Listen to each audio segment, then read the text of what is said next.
Welcome to YM6 news. ఈ రోజు మద్యపానం కూడా సార్, దయచేసి మద్యపానం అనేది నిత్యావసర వస్తువు కాదు సార్. దాన్ని ఖచ్చితంగా తగ్గియాలి.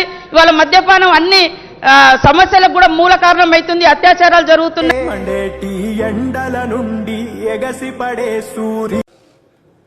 శాసనసభ యొక్క సభా అధ్యక్షుడిగా గడ్డం ప్రసాద్ కుమార్ గారిని ఈ శాసనసభలో కాంగ్రెస్ పార్టీ, భారత రాష్ట్ర సమితి, అదేవిధంగా సిపిఐ, ఎంఐఎం పార్టీలు ప్రత్యక్షంగా మద్దతు పలికి ఏకగ్రీవంగా ఎన్నిక కావడానికి, అదేవిధంగా భారతీయ జనతా పార్టీని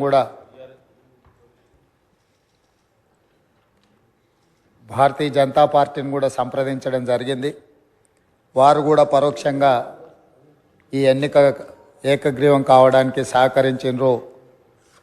సభాపక్ష నాయకుడిగా మా సభ్యులకు, భారత రాష్ట్ర సమితి అధ్యక్షుడు మరియు శాసనసభ్యులకు, ఎంఐఎం అసదుద్దీన్ ఓవైసీ గారికి, అక్బరుద్దీన్ ఓవైసీ గారికి, సిపిఐ పార్టీ నాయకులకు అందరికీ, ఆ పార్టీ అధ్యక్షులకు, శాసనసభ్యులందరికీ కూడా ఈ సభాపక్షాన మనస్ఫూర్తిగా వారికి ధన్యవాదాలు తెలియజేస్తున్నాను.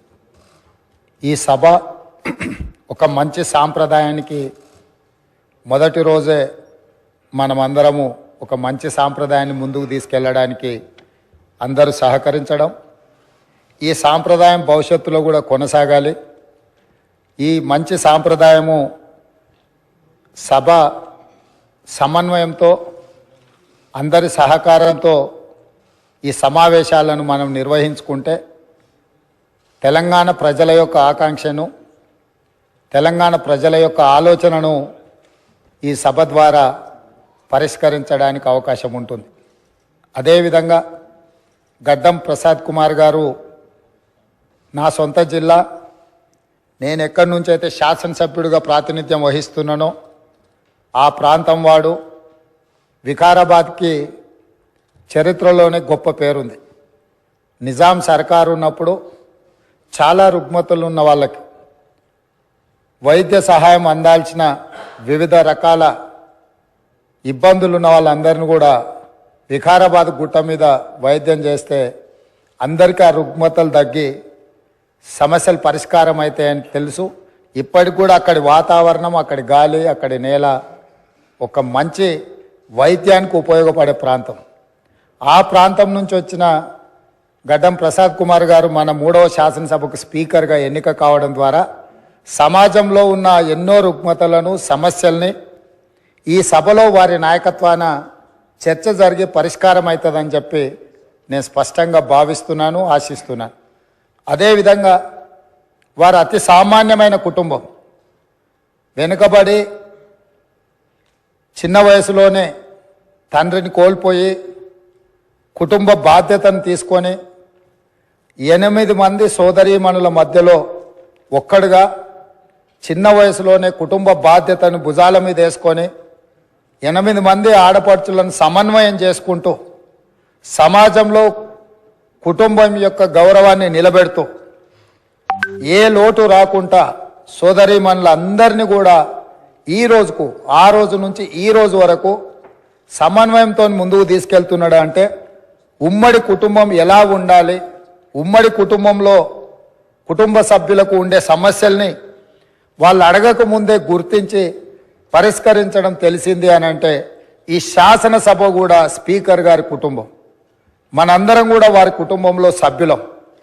అది ప్రతిపక్షమో, పాలకపక్షమో, విపక్షమో అనే విభేదాలు లేకుండా సభ్యులు అంటే ఈ సభ యొక్క సభ్యులు. ఆ సభ్యులు లేవనెత్తే అంశాలను, వారు లేవనెత్తిన అంశాలలో ఉన్న లోతును దృష్టిలో పెట్టుకొని తప్పకుండా స్పీకర్ గారు ఆ సమస్యలకు పరిష్కారం చూపిస్తారు.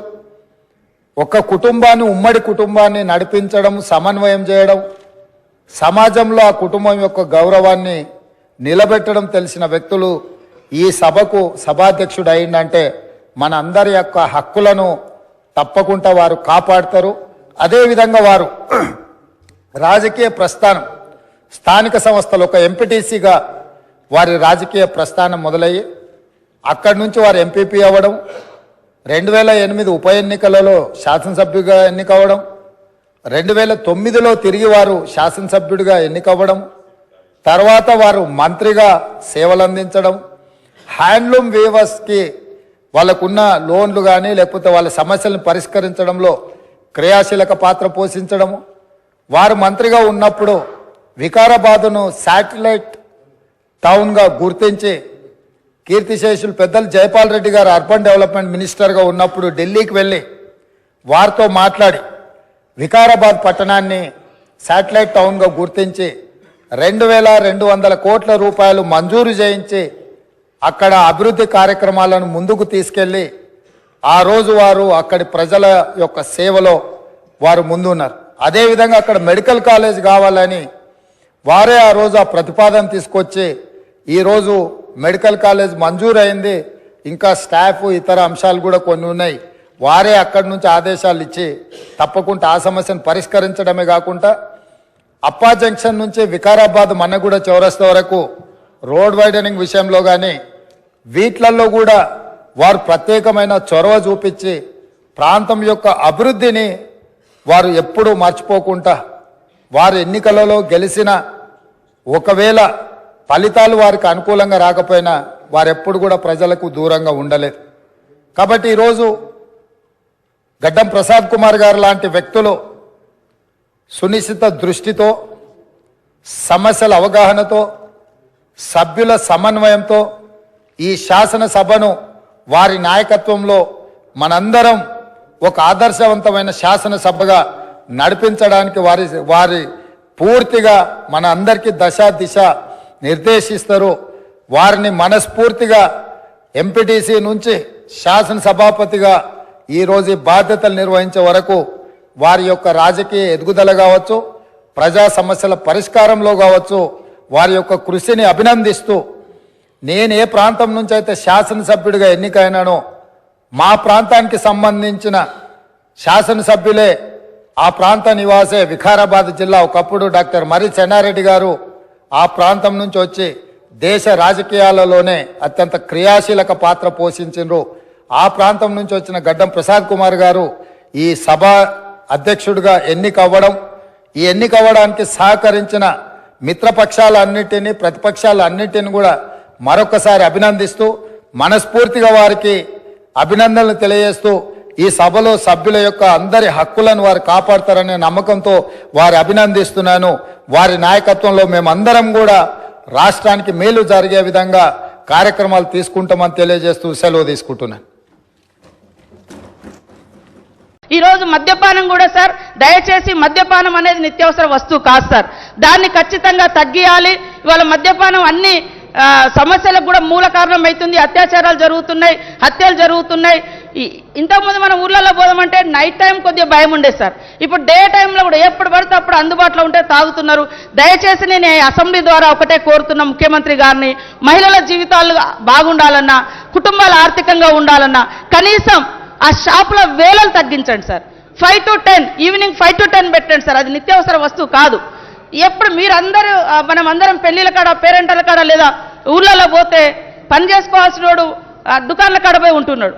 కాబట్టి దయచేసి ఈ ఒక్క నిర్ణయాన్నైనా మాకు ఈ అంతర్జాతీయ మహిళా దినోత్సవం సందర్భంగా ముఖ్యమంత్రి గారు ఇవ్వాలని ఈ సందర్భంగా నేను కోరుతా ఉన్నాను సార్. అదేవిధంగా అత్యాచారాలు చేసినటువంటి దుర్మార్గులు యథేచ్ఛగా తిరగకుండా మరి తీవ్రమైనటువంటి కఠినమైనటువంటి చర్యలు కూడా తీసుకునే విధంగా స్పెషల్గా టీమ్స్ ఏర్పాటు చేయాలని, రాష్ట్ర వ్యాప్తంగా జరుగుతున్నటువంటి దాడుల మీద ఒక స్పెషల్ టీం ఫోకస్ పెట్టి పనిచేయాలని కూడా ఈ సందర్భంగా కోరుతా ఉన్నా సార్. అదేవిధంగా పరిశ్రమలు సార్, ఉద్యోగ ఉపాధి అవకాశాల కోసమనే మనం తెలంగాణ తెచ్చుకున్నాం. అంటే నాకున్న సమాచారం మేరకు 7 ఏళ్లలో 13,000 పరిశ్రమలు మూతపడ్డాయని నాకున్న సమాచారం సార్. కాబట్టి పరిశ్రమలు ఏవైతే ఇవాళ మీ దగ్గర నిజాం షుగర్ ఫ్యాక్టరీ కావచ్చు, లేదా ఇంకా గత ప్రభుత్వాలలో కావచ్చు, లేదా మా దగ్గర రేయాన్స్ ఫ్యాక్టరీ కావచ్చు, ఇట్లాంటివన్నీ కూడా మూతపడి వేలాది మంది రోడ్డున పడ్డారు సార్. వాళ్ళ యొక్క ఉపాధి అవకాశాలు మెరుగుపరచడం కోసం మరి ఇండస్ట్రీస్ మినిస్టర్ గారు ప్రత్యేకంగా చొరవ తీసుకొని వీటన్నిటి మీద రివ్యూ పెట్టి మరి ఉద్యోగ ఉపాధి అవకాశాలు కల్పించాలి సార్. ఇవాళ దేశంలో చూస్తే ప్రభుత్వ రంగ సంస్థలన్నీ కూడా గతంలో కాంగ్రెస్ పెట్టినటువంటి ప్రభుత్వ రంగ సంస్థలన్నీ కూడా ఇందాక అన్నట్టుగా ఆదాని అంబానీలు కలిసి మరి దోచేసుకుంటున్నటువంటి పరిస్థితి, మేమిద్దరం మాకిద్దరు అనేటువంటి పరిస్థితి ఉంది. ప్రజల యొక్క ఆస్తులను ప్రైవేటు కంపెనీలకు దారాదత్తం చేస్తే, ప్రైవేటు వ్యక్తులకు దారాదత్తం చేస్తే ఫ్యూచర్లో పెరుగుతున్నటువంటి జనాభా అవసరాలకు తగ్గట్టుగా భూములు ఉండటం లేదు, ఉద్యోగాలు వచ్చే పరిస్థితి లేదు, ఉపాధి దొరికే పరిస్థితి లేదు. కాబట్టి వీటన్నింటిని కూడా కంట్రోల్ చేసే విధంగా మరి ప్రభుత్వం కూడా చర్యలు తీసుకోవాలని కోరుతా ఉన్నాం సార్. అదేవిధంగా ఐటీ కూడా ఇవాళ సరే హైదరాబాద్ విశ్వనగరం కానీ ప్రపంచ నగరం కానీ సార్ జనసాంద్రత విపరీతంగా పెరుగుతున్నటువంటి పరిస్థితి. కాబట్టి మన మారుమూల మన జిల్లాలలో కూడా ఇంజనీర్ చేసినటువంటి స్టూడెంట్స్ కానీ లేదా ఇతరత్ర నైపుణ్యమైనటువంటి విద్యను చదువుతున్నారు సార్. ఐటీని కూడా విస్తరింపజేయాలి సార్, డిసెంట్రలైజ్ చేయాల్సిన అవసరం ఉంది. కేవలం హైదరాబాద్ చుట్టుపక్కల కాకుండా ప్రతి జిల్లా కేంద్రానికి ఐటీ సంబంధించినటువంటి సేవలు విస్తరించే విధంగా మరి ఐటీ శాఖ మాత్యులు కృషి చేయాలని కూడా ఈ సందర్భంగా కోరుతా ఉన్నా సార్. అదేవిధంగా ప్రైవేటు ఉద్యోగాలు పెద్ద ఎత్తున సృష్టించబడుతున్నాయి, కానీ ప్రైవేటు ఉద్యోగాలలో మరి స్థానికులకు చాలా చాలా తక్కువ అవకాశం ఉంది.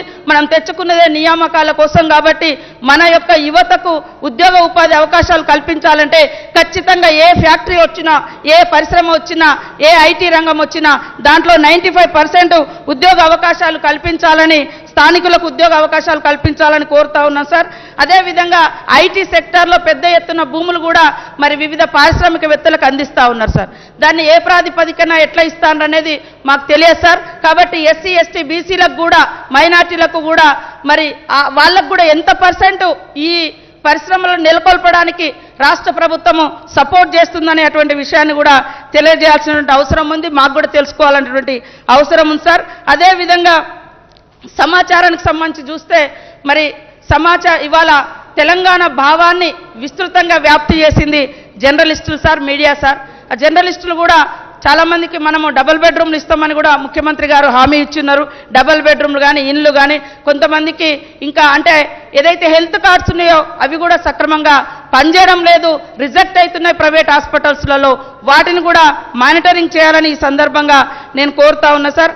అదేవిధంగా పెన్షన్కి సంబంధించి దాదాపుగా 3 years నుంచి బడ్జెట్లో పెడతా ఉన్నారు, కానీ అసలు పెన్షన్ అనేది విడోస్ అనేది అది నిరంతరం ప్రక్రియలాగా ఉంటుంది సార్. ఎందుకంటే ఎప్పుడు ఏ తల్లి తన భర్తను కోల్పోతుందో తెలియదు, ఎప్పుడు ఏజ్ ఎట్లెట్లా వస్తుందో, వికలాంగులు ఇవన్నీ కూడా 3 సంవత్సరాల నుంచి మరి మనం ఇవ్వలేదు సార్. అదేవిధంగా 57 సంవత్సరాల వారికి కూడా పెన్షన్ ఇస్తామని ఒప్పుకొని ఉన్నాం. కాబట్టి దాదాపు 10,50,000 మంది అవుతున్నారు వీళ్ళు వాళ్ళంతా కలిసే.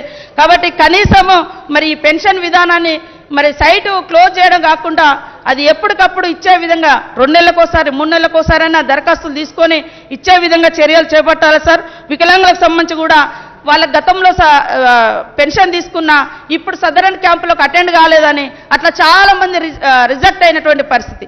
కాబట్టి వికలాంగుల యొక్క ఉపాధి కోసం వాళ్ళకు కూడా ప్రత్యేక పథకాలను, అదేవిధంగా ప్రత్యేక కేటాయింపులు, స్కాలర్షిప్లు, మరి అదేవిధంగా వికలాంగుల వివాహ ప్రోత్సాహకాలు కూడా అందించాలని ఈ సందర్భంగా నేను కోరుతా ఉన్నాను సార్. 2 పడకల గది అయితే ఇది అయితే అందరి బాధ సార్. మేము అందరం చూస్తున్నాం, ఏడికి పోయినా ఈ ప్రాబ్లం ఉంది. కాంగ్రెస్ ప్రభుత్వం కనీసం పరిశ్రమలకు కూడా కరెంట్ ఇవ్వలేని ఒక దుర్భరమైన పరిస్థితిలో రాష్ట్రాన్ని నెట్టివేసిందని చెప్పి ముందుగా నేను మీకు విజ్ఞప్తి చేస్తా ఉన్నా అధ్యక్ష. అంటే ఆనాటి నేపథ్యం చెప్తున్నా అధ్యక్ష. దాంతోపాటు రెండవ ముఖ్యమైన కామెంట్ వాళ్ళు చేసింది ఏంటంటే, సార్ ఇప్పుడు నేను ఒక ఇండస్ట్రీ పెట్టుకుంటా, ఒక ఫ్యాక్టరీ కట్టుకుంటా అని చెప్పి ఒక దరఖాస్తు పెడితే ఇక వాళ్ళ దయ సార్, వాళ్ళ దయ మా ప్రాప్తం, మేము దరఖాస్తు పెట్టినాక ఎన్ని రోజుల క్లియరెన్స్ వస్తుందో అనేది ఒక కాలపరిమితి కానీ ఒక చట్టం కానీ ఏది లేదు సార్. వాళ్ళ దయ మా ప్రాప్తం, వాళ్ళు ఇచ్చినప్పుడు తీసుకోవాల్సిందే తప్ప వాళ్ళ దయాదాక్షిణ్యాల మీద ఆధారపడాల్సిందే తప్ప ఒక కాలపరిమితి కానీ ఏది లేదు సార్, ఒక పద్ధతి లేదని చెప్పి చెప్పడం జరిగింది అధ్యక్ష.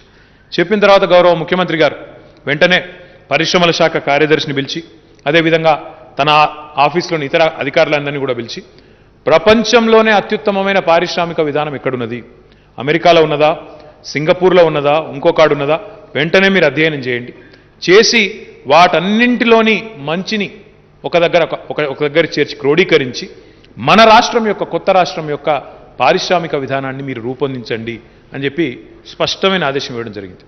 ఆ 7 గంటల సమావేశంలో వారికి వచ్చిన వివిధ సలహాలు, సూచనలు, సమస్యలు ఏవైతే వారు ప్రస్తావించినారో అవన్నింటినీ కూడా అధికారులతో సహా చర్చించి వెంటనే తక్షణ ఉపశమనం ఏమియాలి, షార్ట్ టర్మ్ స్ట్రాటజీ ఏముండాలి, మీడియం టర్మ్ స్ట్రాటజీ ఏముండాలి, లాంగ్ టర్మ్ ఏం చేయాలి అని ఒక స్పష్టమైన ఎజెండాతో గౌరవ ముఖ్యమంత్రి గారు ఆలోచన చేసి 2014 జూన్లో మన రాష్ట్రం ఏర్పడితే అధ్యక్ష, ఇదే శాసనసభలో 2014 నవంబర్లో మనం పాస్ చేసిన మొట్టమొదటి చట్టం అధ్యక్ష TSI pass, Telangana state industrial project approval self certification system. అంటే స్వీయ ధృవీకరణ ద్వారా మనకి ప్రభుత్వం నుంచి అనుమతి కూడా అవసరం లేకుండా స్వీయ ధృవీకరణ అంటే ఏంటంటే అధ్యక్ష, ఇప్పుడు నాకు ఒక భూమి ఉన్నదనుకోండి, నాకు ఒక జాగా ఉన్నది, నేను ఫ్యాక్టరీ కట్టాలనుకోండి, నేను ఏదో ఒక ఫ్యాక్టరీ పెట్టాలనుకుంటే ఆ గ్రామ పంచాయతీ పర్మిషన్ కానీ, లేదా ఆ మున్సిపాలిటీ యొక్క పర్మిషన్ కానీ, లేదా పరిశ్రమల శాఖ పర్మిషన్ కానీ ఏదీ అవసరం లేకుండా స్వీయ ధృవీకరణతో, అంటే నేను ఒక చట్టానికి లోబడి పనిచేసే సంస్థని అని తనను తానే ధృవీకరించుకొని తనకు తానే ఒక సర్టిఫికెట్ ఇచ్చుకొని వెంటనే కన్స్ట్రక్షన్ మొదలుపెట్టే విధంగా చట్టం తెచ్చిన మొట్టమొదటి ప్రభుత్వం తెలంగాణ ప్రభుత్వం అనే మాటను ఈ సందర్భంగా గౌరవ సభ్యులకు నేను తెలియజేస్తా ఉన్నాను. కేవలం ఎవరు మన రాష్ట్రంలో పెట్టుబడులు పెడుతున్నారు, ఎవరు ఏ రకమైన బిజినెస్ చేస్తున్నారు, వారి వల్ల ఎంత ఉపాధి వస్తున్నది, ఏ రకంగా మనకి రాష్ట్రానికి లాభం జరుగుతున్నది, ఎన్ని కొలువులు వస్తున్నాయి, ఇది తెలుసుకోవడానికి మాత్రమే ఒక రెగ్యులేటరీ ఫ్రేమ్వర్క్లో పనిచేయాలి. కాబట్టి మీరు ఒకవైపు ఫ్యాక్టరీ నిర్మాణం ప్రారంభించుకున్నా మరొక వైపు చెప్పాలి కాబట్టి, అంటే రాష్ట్ర ప్రభుత్వానికి ఆధీనంలో పనిచేస్తున్నాం కాబట్టి టీఎస్ఐ పాస్ అనే వెబ్సైట్లో పోర్టల్లో ఒక దరఖాస్తు పెడితే చాలా అధ్యక్ష. మీరు మమ్మల్ని ఎవరిని కలిసే అవసరం లేదు, మంత్రిని కలిసే అవసరం లేదు, అధికారిని కలిసే అవసరం లేదు, ఆఫీసుల చుట్టూ తిరిగే అవసరం లేదు, ఏ సర్పంచ్ని, ఏ ఎంపీటీసీని, ఏ కౌన్సిలర్ని, ఏ చైర్మన్ని ఎవరిని కలుసుకునే అవసరం లేదు. ఒక్క దరఖాస్తు టీఎస్ఐ పాస్ పోర్టల్లో పెడితే చట్టం ప్రకారం ఇదే శాసనసభలో మనం చేసిన శాసనం ద్వారా 15 రోజుల్లో ఖచ్చితంగా అనుమతి ఇచ్చి తీరుతాం. ఇవ్వకపోతే 16వ రోజు ఆటోమేటిక్ అప్రూవల్ అని చెప్పిన ఏకైక ప్రభుత్వం భారతదేశంలో తెలంగాణ ప్రభుత్వం అధ్యక్ష. కొంతమందికి అనిపిస్తుండొచ్చు చెప్పడానికి బాగానే ఉంది, వినడానికి సుందరంగానే అందంగానే ఉంది, వినసొంపుగానే ఉంది, కానీ నిజంగా పని అవుతుందా అనే అనుమానం రావచ్చు అధ్యక్ష. మా మిత్రులందరికీ, అదేవిధంగా బయట వింటున్న ప్రజలకి, మా తమ్ముళ్ళకి, చెల్లెళ్ళకి ఎవరికైతే ఉద్యోగ అర్హులుగా ఉండి ఉద్యోగాల కోసం ఎదురు చూస్తున్నారో వారికి కూడా నేను చెప్తా ఉన్నా అధ్యక్ష, ఈ విధానం వల్ల, టీఎస్ఐ పాస్ అనే విధానం వల్ల ఇప్పటికీ ఈ రాష్ట్రంలో 19,145 అనుమతులు 15 రోజుల లోపల ఇచ్చినాం అధ్యక్ష. 16,43,000 పైచిలకు ఉద్యోగ కల్పనకు శ్రీకారం చుట్టింది ఈ ప్రభుత్వం అధ్యక్ష.